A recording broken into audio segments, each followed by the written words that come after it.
فرعون نے کہا یہ بتاؤ کہ ہمارے آباء و اجداد کے بارے میں کیا کہتے ہو؟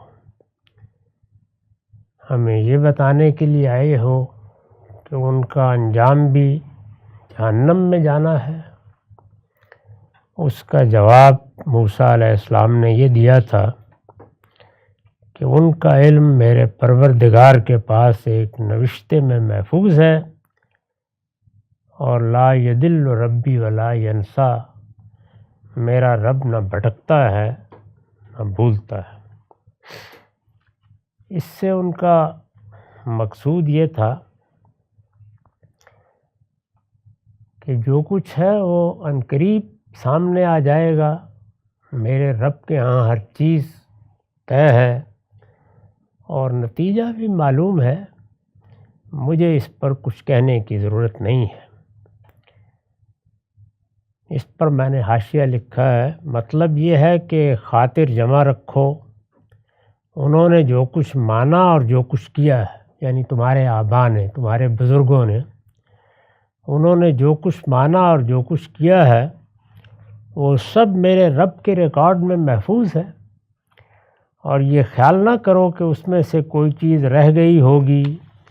یا صحیح طریقے سے ثبت نہیں ہوئی ہوگی یا میرا رب اس کو بھول گیا ہوگا۔ اس دنیا میں ہم جو ریکارڈ محفوظ کرتے ہیں، یادداشتیں محفوظ کرتے ہیں، کسی کی فرد قرارداد جرم تیار کرتے ہیں، اس میں یہ سب امکانات ہوتے ہیں۔ جن لوگوں نے لکھا، جن لوگوں نے چیزیں متعین کیں، ان سے کوئی چیز رہ گئی، صحیح طریقے سے ثبت نہیں ہوئی، کوئی بیان کرنے والا بھول گیا، تو انہوں نے کہا اطمینان رکھو، خاطر جمع رکھو، میرے رب کے ہاں اس طرح کا کوئی امکان نہیں ہے۔ وقت آنے پر وہ ان کی ہر چیز سامنے لے آئے گا، یعنی نہ وہ کہیں گئے ہیں، نہ ان کا اعمال نامہ کہیں گیا ہے، اس کا ایک وقت مقرر ہے، وہ اسی وقت سامنے آنا ہے، اسی وقت سامنے آئے گا، اور جب وہ سامنے آئے گا تو ایک ایک چیز واضح ہو جائے گی، کسی نے کیا کیا، اس کے پس منظر میں کیا تھا، اس کے محرکات کیا تھے، اس کی نیت کیا تھی۔ انہوں نے فرمایا مجھے اس پر تبصرہ کرنے کی ضرورت ہی کیوں ہے، یہ فیصلہ ہو جائے گا۔ موسیٰ علیہ السلام نے یہ آخری بات الفاظ میں بیان نہیں کی، یعنی یہ بات کہ وقت آنے پر وہ ان کی ہر چیز سامنے لے آئے گا، یہ لفظوں میں بیان نہیں کی، لیکن انداز کلام اس کو صاف ظاہر کر رہا ہے، یعنی پچھلے جملے کو جو پڑھے گا وہ اندازہ کر لے گا کہ انہوں نے یہ بھی کہہ دیا ہے، اگرچہ اس کو لفظوں میں بیان کرنے کی ضرورت محسوس نہیں کی۔ استاذ امام کے الفاظ میں یہ اس لیے کہ بعض مواقع میں کنایہ جتنا مؤثر ہوتا ہے صراحت اتنی مؤثر نہیں ہوتی، تو اس بات کو ایسے اسلوب میں بیان کر دیا ہے کہ سمجھنے والے سمجھ بھی جائیں، اور اس موقع پر گفتگو میں، مکالمے میں، بات چیت میں کوئی تلخی یا رد عمل کی صورتحال بھی پیدا نہ ہو۔ یہ بات جب یہاں تک اللہ تعالیٰ نے نقل فرمائی تو اس کے ساتھ ہی ملا کر اس کے بعض مضمرات اس وقت کھول دیے۔ اس کو قرآن مجید میں تضمین سے تعبیر کیا جاتا ہے۔ اس کی صورت یہ ہوتی ہے کہ اللہ تعالیٰ کوئی مکالمہ نقل کرتے ہیں، کوئی واقعہ سناتے ہیں، اس میں ایک بات اجمال کے ساتھ کہی گئی ہے، اس کے کچھ مضمرات ہو سکتے ہیں جو تفصیل کا تقاضا کرتے ہیں، لیکن وہ بات اس متکلم نے نہیں کہی ہوتی، تو قرآن میں اللہ تعالیٰ اس مضمون کو گویا ایک طرح سے اس کے مضمرات کھول کر مکمل کر دیتے ہیں۔ یہاں پر بھی یہی کیا ہے، یہ کلام کا حصہ نہیں ہوتا، یہ اس کے ساتھ گویا اللہ تعالیٰ کی طرف سے ایک تضمین ہوتی ہے، بات کو بات سے ملا دیا ہے۔ ارشاد فرمایا وہی رب، یعنی موسیٰ علیہ السلام نے کہا تھا نا کہ لا یدل ربی ولا ینسا، میرا رب نہ بھٹکتا ہے نہ بھولتا ہے، تو ان کی اس بات ہی کو لے کر بات کو آگے بڑھایا۔ الذی جعل لکم ورد مہدن وسلک لکم فیہا سبلا وانزل من السماء ماء فاخرجنا بہ ازواجا من نبات شتى۔ ہاں وہی رب جس نے زمین کو تمہارے لیے گہوارہ بنایا، یعنی وہاں سے بات اٹھا دی کہ اگر تم بھی سمجھنا چاہو، اور ظاہر ہے کہ وہ مخاطبین کی طرف رخ ہے، تم بھی اس رب کو سمجھنا چاہو تو تمہارے گرد و پیش میں اس کی نشانیاں بکھری ہوئی ہیں۔ وہ رب اپنی ذات کے لحاظ سے تو پنہاں ہے، لیکن اس کی صفات کا ظہور ذرے ذرے میں دیکھ سکتے ہو۔ میں نے اس تضمین کے بارے میں توجہ دلائی ہے اور لکھا ہے، یہاں سے آگے کی آیتیں موسیٰ علیہ السلام کے کلام کا حصہ نہیں ہیں، بلکہ تضمین کے طور پر براہ راست اللہ تعالیٰ کی طرف سے ہے، اور ان میں سورہ کے مخاطبین یعنی قریش مکہ کو خطاب کر کے انہی حقائق کی تفصیل کر دی ہے جن کی طرف موسیٰ علیہ السلام نے اوپر بالاجمال اشارہ کیا ہے۔ قرآن میں اس کی مثالیں کئی جگہ موجود ہیں۔ تضمین کا یہ طریقہ دوسرے مقامات پر بھی اختیار کیا گیا ہے۔ یہ سورہ اگرچہ اصلاً تو رسالت مآب کو خطاب کرتی ہے، لیکن اس میں جگہ جگہ روئے سخن قریش کی طرف ہے، اس لیے کہ رسالت مآب کو بھی جن چیزوں کی طرف توجہ دلا جا رہی ہے انہی پر اتمام حجت کے لیے ہے۔ تو ارشاد ہوا کہ وہی جس نے زمین کو تمہارے لیے گہوارہ بنایا، الذی جعل لکم الارض مہدا وسلک لکم فیہا سبلا، اور اس میں یعنی زمین میں تمہارے لیے راہیں نکال دیں، وانزل من السماء ماء، اور آسمان سے پانی برسایا،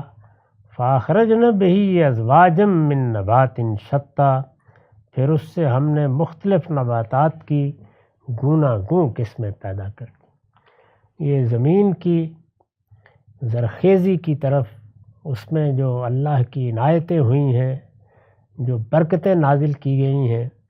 درحالے کہ اس سے بڑے بڑے سیارے اور ستارے اوپر موجود ہیں، لیکن وہ ڈھنڈار پڑے ہوئے ہیں، ان میں کوئی رویدگی نہیں ہے، ان میں زندگی پیدا کرنے والے کوئی آثار نہیں ہیں۔ تو فرمایا کہ یہ سب اہتمام میں نے تمہارے لیے کیا ہے، انسان کے لیے کیا ہے۔ وہی جس نے زمین کو تمہارے لیے گہوارہ بنایا، یعنی جس طرح سے ایک بچے کو گہوارے میں پالا جاتا ہے، اس کو اطمینان عطا کیا جاتا ہے، اس کو سہولت بہم پہنچائی جاتی ہے، اس کے سونے جاگنے کے لیے ایک پرسکون ماحول فراہم کیا جاتا ہے۔ تو ارشاد ہوا کہ ہم نے زمین کو ایسے ہی تمہارے لیے گہوارہ بنا دیا ہے۔ یہ ہر لحاظ سے تمہارے وجود کے لیے،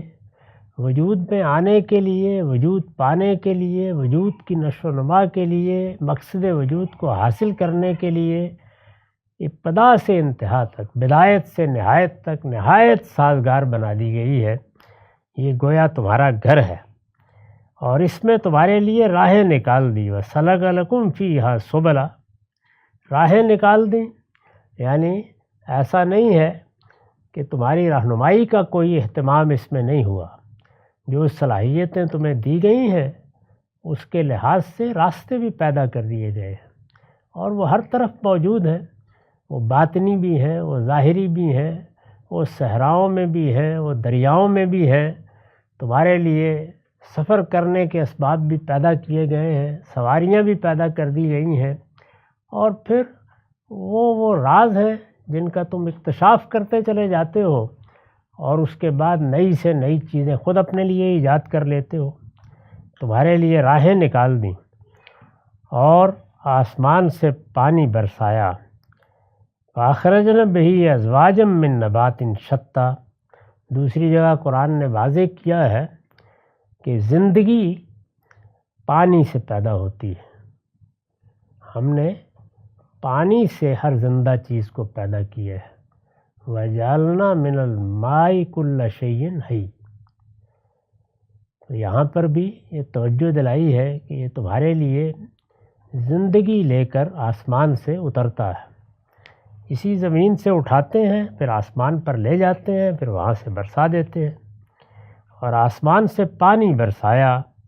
پھر اس سے ہم نے مختلف نباتات کی گوناگوں قسمیں پیدا کر دی، یعنی اس میں بھی اتنا تنوع رکھا ہے، اتنی بوقلمونی رکھی ہے، اتنی جدت ترازی رکھی ہے کہ تم ان کے اقسام کو گن نہیں سکتے۔ پودے ہیں تو وہ قسم قسم کے ہیں، گھاس ہے تو وہ قسم قسم کی ہے، فصلیں ہیں تو ان کے انواع شمار نہیں ہوتے، پھول ہیں تو ان کی اقسام تم متعین نہیں کر سکتے، ہر طرف گویا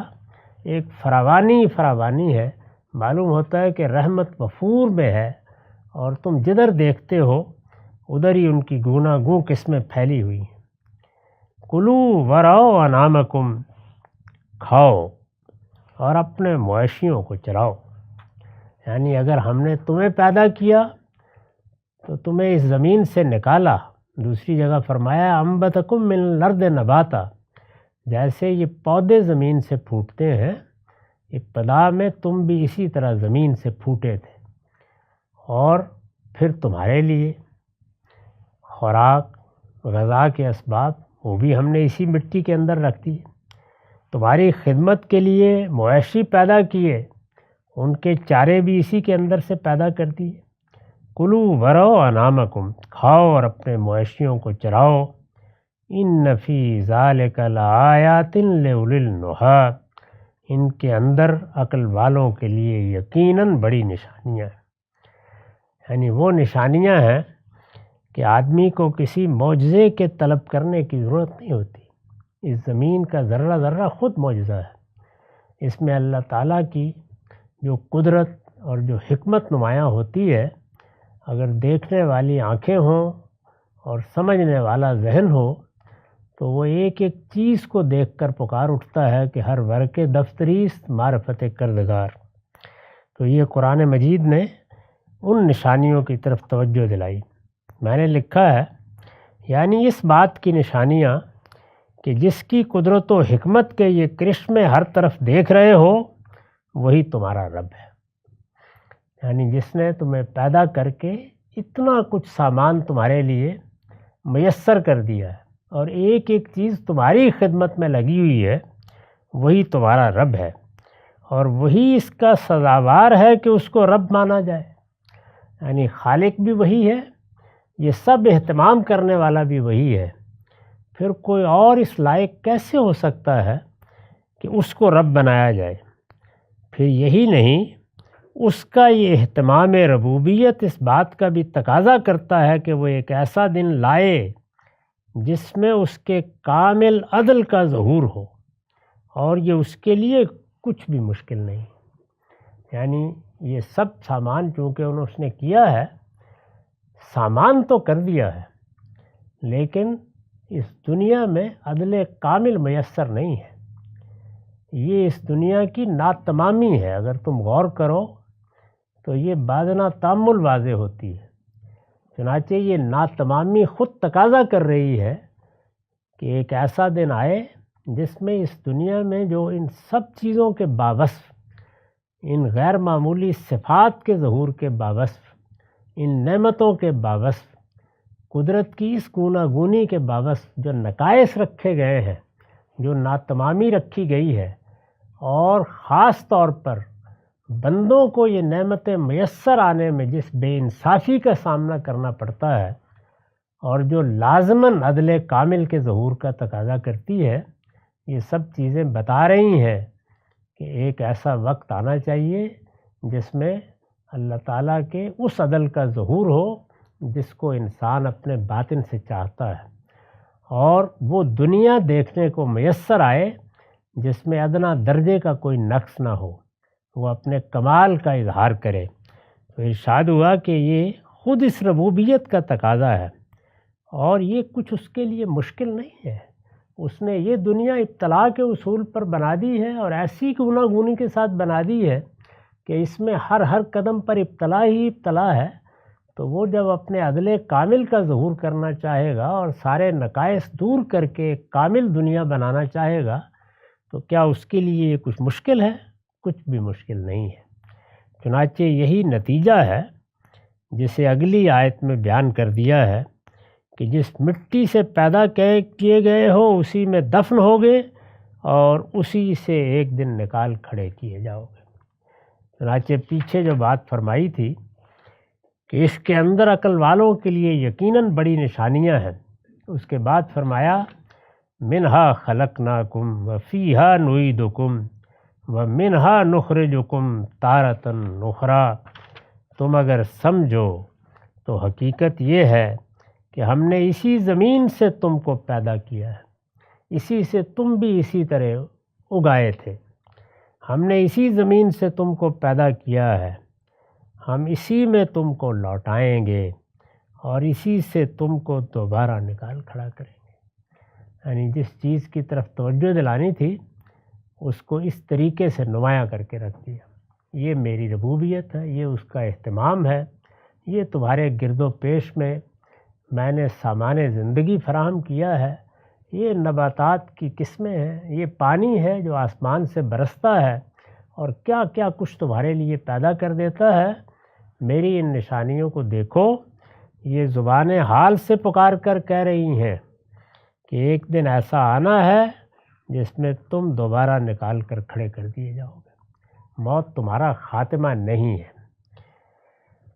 یہ میں نے عرض کیا کہ ایک تضمین تھی، یعنی موسیٰ علیہ السلام نے بات کی، وہ بات اللہ تعالیٰ نے نقل فرمائی، اس میں ایک جملہ تھا جس میں اجمال کے ساتھ اللہ تعالیٰ کی ربوبیت کا حوالہ دیا گیا تھا، اس کو بنیاد بنا کر اللہ تعالیٰ نے مضمون کو گویا پایہ تکمیل تک پہنچا دیا اور بہت سی دوسری نشانیوں کی طرف توجہ دلا کے ان کے سامنے بھی دعوت رکھ دی، اور وہ دعوت کیا ہے؟ وَمِنْهَا نُخْرِجُكُمْ تَارَةً أُخْرَىٰ۔ لوگوں اسی مٹی سے جس میں دفن ہوتے ہو ایک دن تمہیں دوبارہ نکال کر کھڑا کر دیا جائے گا۔ یہی پیغمبروں کی دعوت کا خلاصہ ہے۔ تو گویا یوں سمجھ لیجئے کہ اس موقع پر اس خلاصے کو بھی بالکل نمایاں کر دیا، اور پھر جہاں سے بات تضمین کی طرف گئی تھی اسی مضمون کو دوبارہ لے لیا۔ وَلَقَدْ أَرَيْنَاهُ آيَاتِنَا كُلَّهَا فَكَذَّبَ وَأَبَىٰ۔ فرمایا اس طرح ہم نے فرعون کو اپنی سب نشانیاں دکھا دی۔ یعنی فرعون کے پاس موسیٰ علیہ السلام آ گئے، جو پس منظر تھا وہ خود ایک نشانی تھا، ہاتھ میں بھی عصا لے کر آئے، ید بیضا لے کر آئے۔ پھر پے در پے دوسرے موقع پر بتایا ہے کہ اور بھی بہت سی نشانیاں تھیں جو ہم نے دکھائی۔ ایک اور جگہ پر ان کو باقاعدہ گن دیا ہے، میں نے اس کا حوالہ دیا ہے۔ یہ ان نشانیوں کی طرف اشارہ ہے جن کا ذکر سورہ اعراف میں ہوا ہے۔ ہم نے آیت 33 کے تحت وہاں ان نشانیوں کی تفصیل کر دی۔ وہاں 9 نشانیاں بیان ہوئی ہیں جو پے در پے ظاہر ہوئیں، اور وہ فرعون کو، فرعون کے سرداروں کو، فرعون کی قوم کو متوجہ کرنے کے لیے کافی تھیں، لیکن فرمایا فَكَذَّبَ وَأَبَىٰ۔ ہم نے فرعون کو اپنی سب نشانیاں دکھا دیں، اس پر بھی وہ جھٹلائے چلا گیا اور نہیں مانا۔ انسان جب اپنی انانیت کا اسیر ہو جاتا ہے تو پھر کوئی آسان کام نہیں ہے کہ اس کو کوئی بات منوائی جائے۔ انسان پر جنس کے جذبے کا غلبہ ہو جائے تو کوئی واز کام نہیں کرتا، اور اس کی انانیت بے لگام ہو جائے تو کوئی استدلال کام نہیں کرتا۔ انانیت کی غلامی ہے جس کو انسان بظاہر آزادی سمجھتا ہے، لیکن وہ اس غلامی میں حق سے محروم ہوتا چلا جاتا ہے۔ استدلال کے دروازے بند ہو جاتے ہیں۔ استدلال یہ تقاضا کرتا ہے، ریزننگ یہ کہتی ہے کہ بات سننے سمجھنے کے لیے آمادگی ہو۔ اس آمادگی کو قرآن نے انسان کی نفسیاتی تحلیل کرتے ہوئے انابت سے تعبیر کیا ہے۔ یعنی بندہ اپنی انانیت پر قابو پالے، اپنے مانے ہوئے کو نہ ماننے کے لیے تیار ہو جائے، پھر اس کے بعد وہ چیز پیدا ہوتی ہے جو حق کے لیے انسان کے سینے کو کھولتی ہے۔ اور فرمایا کہ وہ نہ پیدا ہو تو کوئی پیغمبر بھی کوئی چیز انسان میں داخل نہیں کر سکتا۔ پہلے وہ آمادگی ضروری ہے۔ اس کو پھر ایک جگہ بڑی خوبصورت مثال سے سمجھایا ہے کہ آسمان سے بارش ہوتی ہے، وہ چٹیل چٹانوں پر پڑتی ہے، کوئی رویدگی نہیں ہوتی، پڑتی ہے، اور معلوم ہوتا ہے کہ اگر کوئی اس میں تھوڑی بہت مٹی تھی بھی تو وہ بھی بہا لے جاتی ہے، کوئی رویدگی کا امکان ہی باقی نہیں رہتا۔ لیکن اگر زمین قبول کرنے والی ہو، زرخیز ہو، تو 2 قطرے نہیں پڑتے کہ وہ اپنا سینہ کھول دیتی ہے، اور اس کے اندر سے کیا کیا نباتات، کیا کیا پھول، کیا کیا پتیاں، کیا کیا اللہ کی عنایتیں نازل ہونی شروع ہو جاتی ہیں۔ تو ارشاد فرمایا کہ یہ نشانیاں ہم دکھاتے ہیں، لیکن انسان اگر ابا پر یعنی انکار پر اصرار کرے، یہی لفظ ابلیس کے لیے استعمال کیا ہے، ابا واستکبر، یعنی جب حقیقت بالکل سامنے آ گئی اور اس کو اندازہ ہو گیا کہ میں بڑی غلطی کر بیٹھا ہوں، تو اس نے کہا کہ نہیں، اب مجھے نہیں ماننا، اور استکبار کیا۔ تو یہ نہیں، اب مجھے نہیں ماننا، یہ انانیت کا ظہور ہوتا ہے، اور اس میں انسان اپنے لیے خود بے شمار حجاب پیدا کر لیتا ہے۔ تو اس کی جانب توجہ دلائی کہ اس پر بھی وہ جھٹلائے چلا گیا اور نہیں مانا، اور بجائے اس کے کہ آگے سے کوئی استدلال کرتا، آگے سے کوئی بات کہتا، یعنی 2 رویے ہوتے ہیں۔ اگر انسان انانیت کا اسیر نہیں ہے اور وہ حقیقی مخاطب ہے، حق کا سچا طالب علم ہے، طالب علمانہ ذہنیت رکھتا ہے، اس نے اپنی تربیت اس طرح کی ہے کہ مجھے علم کا سچا طالب بن کر رہنا ہے، تو پھر وہ کیا کرے گا؟ یا تو صحیح بات سامنے آ گئی مان لے گا، اور یا پھر شائستہ استدلال کرے گا، یعنی سوالات اٹھائے گا، سمجھنا چاہے گا، ہر بات کو دائیں سے بائیں سے پوچھے گا۔ ممکن ہے اس میں برسوں لگ جائے، لیکن یہ نہ ابا ہے، نہ استکبار ہے، نہ انانیت ہے، یہ سمجھنے کا عمل ہے۔ دوسری چیز کیا ہے؟ دوسری چیز یہ ہے کہ مجھے چونکہ نہیں ماننا، تو پھر کبھی انسان دوسرے پر اخلاقی حملہ کرتا ہے، کبھی اس کے بارے میں جھوٹا پروپیگنڈا کرتا ہے، کبھی بات کہنے والے کو اس کے محرکات کے حوالے سے دائیں بائیں متوجہ کرنے کی کوشش کرتا ہے، پھر استدلال نہیں ہوتا، یہ ممکن ہی نہیں ہے، ورنہ ایک شائستہ استدلال کے ساتھ آدمی سمجھنے سمجھانے کا عمل شروع کر لیتا ہے۔ فرعون نے وہی دوسرا کام کیا، جب اس نے فیصلہ کر لیا کہ وہ نہیں مانے گا، تو قال اجئتنا لتخرجنا من ارضنا بسحرک یا موسیٰ، اس نے کہا، یعنی بجائے اس کے کہ اللہ کی یہ نشانیاں دیکھنے کے بعد بات کرنے پہ آمادہ ہوتا، سمجھنے کے لیے تیار ہوتا، یہ فرمایا کہ ایک تو استدلال ہے، ریزننگ ہے، اس سے آگے بڑھ کر ہم نے تو معجزے دکھا دیے، لیکن انانیت کے اسیر معجزوں کو دیکھ کر بھی استکبار سے نجات نہیں پاتے۔ تو بجائے اس کے کہ وہ بات سمجھنے کے لیے تیار ہوتا یا مزید کوئی بات ایسی کہتا جس سے اندازہ ہوتا کہ وہ حقیقت میں بات کو سمجھنا چاہتا ہے، ارشاد ہوا کہ اس نے کہا، موسیٰ کیا تم اس لیے ہمارے پاس آئے ہو کہ اپنے جادو کے زور سے ہم کو ہمارے ملک سے نکال باہر کرو؟ یعنی بات ہی بالکل الٹ کر رکھ دی۔ یہاں ذات باری زیر بحث ہے، ذات باری کا پیغام زیر بحث ہے۔ زیر بحث معاملات یہ ہیں کہ اس کائنات کا پروردگار ہے جو تمہیں دعوت حق دے رہا ہے، اس پر کوئی بات نہیں۔ ایک یہ تم بڑی نشانیاں دکھا رہے ہو، معلوم ہوتا ہے کہ بڑے کوئی جادوگر بن کے آ گئے ہو، اور پیش نظر کوئی سیاسی مقاصد ہیں، اپنے جادو کے زور سے ہم کو ہمارے ملک سے نکال باہر کرنا چاہتے ہو۔ یہ اس نے آگے بڑھ کے الزام لگا دیا۔ میں نے اس کی وضاحت کی ہے، یعنی لوگوں کو متاثر کر کے اپنے پیچھے لگا لو، یہ اس لیے دکھا رہے ہو معجزات، یعنی لوگوں کو متاثر کر کے اپنے پیچھے لگا لو اور وہ ہمارے خلاف بغاوت کر کے ہم کو ہمارے ملک سے نکال دیں۔ یعنی معلوم ہوتا ہے کہ کوئی سیاسی امنگ پیدا ہوئی ہے، جادو سیکھ لیا ہے، اور اس طریقے سے ان کو متاثر کر کے ہماری بادشاہت ختم کرنا چاہتے ہو۔ فرعون نے یہ بات اس لیے کہی کہ ایک تو اس سے موسیٰ علیہ السلام کے معجزات کا اثر مٹانے کی کوشش کی جائے۔ ایسے موقعوں پر یہ لیڈر حضرات جو بہانے بازی کرتے ہیں یا بات کو بگاڑتے ہیں یا اس طرح کا پروپیگنڈا کرتے ہیں، تو اس سے مقصود یہ ہوتا ہے کہ صحیح بات کا اثر نہ ہونے پائے، دوسرے انہیں سیاسی خطرہ قرار دے کر اپنے اعیان و اکابر اور اپنی قوم کے لوگوں کو ایسا مشتعل کر دیا جائے کہ وہ ان کی دعوت کی طرف متوجہ ہی نہ ہو سکے۔ یعنی جب محرکات بیان کرنے شروع کر دیے جائیں، یہ فلاں صاحب تو اصل میں یہ کرنا چاہتے ہیں، ان کے پیش نظر یہ چیز ہے، تو اس کا مطلب کیا ہے؟ اس کا مطلب یہ ہے کہ اس طرح کی باتوں کی طرف متوجہ کر کے ایسی فضا پیدا کرنا مقصود ہے جس میں دلیل اور استدلال بے معنی ہو جائے، لوگ بات سننے کے لیے تیار ہی نہ ہوں۔ یعنی کسی شخص کی نیت اور اس کے محرکات اگر برے متعین کر کے لوگوں کو بتانے شروع کر دیے جائیں یا اس پر اخلاقی حملے شروع کر دیے جائیں، تو انسانوں کا معاملہ یہ ہے کہ وہ تو پہلے ہی استدلال کا طریقہ اختیار کرنے کے لیے آسانی کے ساتھ آمادہ نہیں ہوتے، چنانچہ وہ اس رو میں بہہ جاتے ہیں۔ تو بالکل یہی چال اس نے چلی اور یہی طریقہ اختیار کیا۔ تو فرمایا کہ فَلَنَأْتِيَنَّكَ بِسِحْرٍ مِثْلِهِ فَاجْعَلْ بَيْنَنَا وَبَيْنَكَ مَوْعِدًا